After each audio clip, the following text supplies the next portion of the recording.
Man, I don't know about you, but I really enjoyed Game of Thrones and House of the Dragon. Man, those songs are just bring me nostalgia. Anyways, what's going on, guys? Claythor here. Welcome back to the channel. I hope everybody's doing well. I am super excited for this SKYFIRE war, and I'm about to play my hits for you guys. But before I do, let me just share a couple things.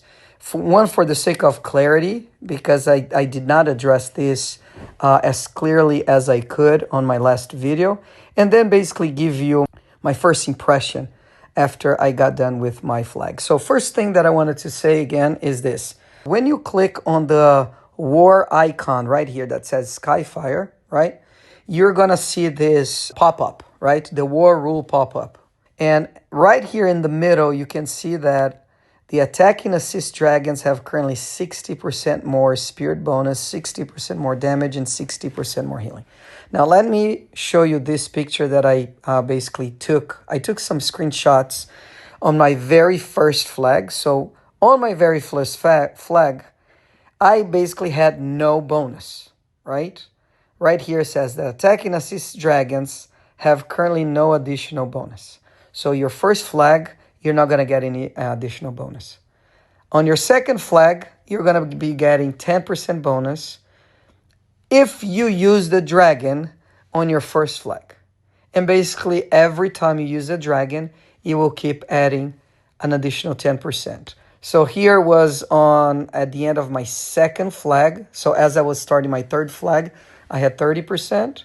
And then this is basically at the end. So that is what it means. I know that some people were a little bit confused. They thought it was 10% compounded, but it's not. It's cumulative, okay? So let's get this out of the way. Same idea as the War of Three Kingdoms setup. All right, now, first impressions about this war. I must say that this has been one of the most stress-free wars that I have participated in a long, long time. Why? Because honestly, it feels like raiding. It literally feels like you are just fighting an opponent, and as long as this opponent is on a standard V formation, basically that's how the war felt like. The dragons do play a role, but as of right now, they are not too OP to the point that they can really dictate the outcome of the battle. Some of our ally mates confessed that they had their dragons charged for several turns before they realized, holy cow, my dragons are charging, I completely forgot about it. We had a few of them who actually forgot to add the dragon at the beginning of the match, just because they were not used to it. But to be honest with you, it really did not change the outcome of those matches. If they brought a solid team, the target selection was appropriate, and obviously if they got enough tiles, they should have no issues winning that match, just like a normal raid, okay? So for those of you who took advantage and decided to participate on this war, I applaud you. I hope you guys had a lot of fun, or I hope you guys are still having a lot of fun. For those of you who decided not to participate, give it a shot. I don't think you guys are going to regret. I think you're going to have fun. Like I said, probably my favorite war right now, because I don't have to worry about equalizer. I don't have to worry about the attack boost. I don't have to worry about the minions. I don't have to worry about nonsense insanity or Cloverfield. So this was a very, very pleasant war. All right, I spoke a lot. Sorry, if this is your very first time visiting the channel, please hit the like button, consider subscribing, share the video with your friends. I would really appreciate the support.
Remember where we met that night? We ran all my clothes to a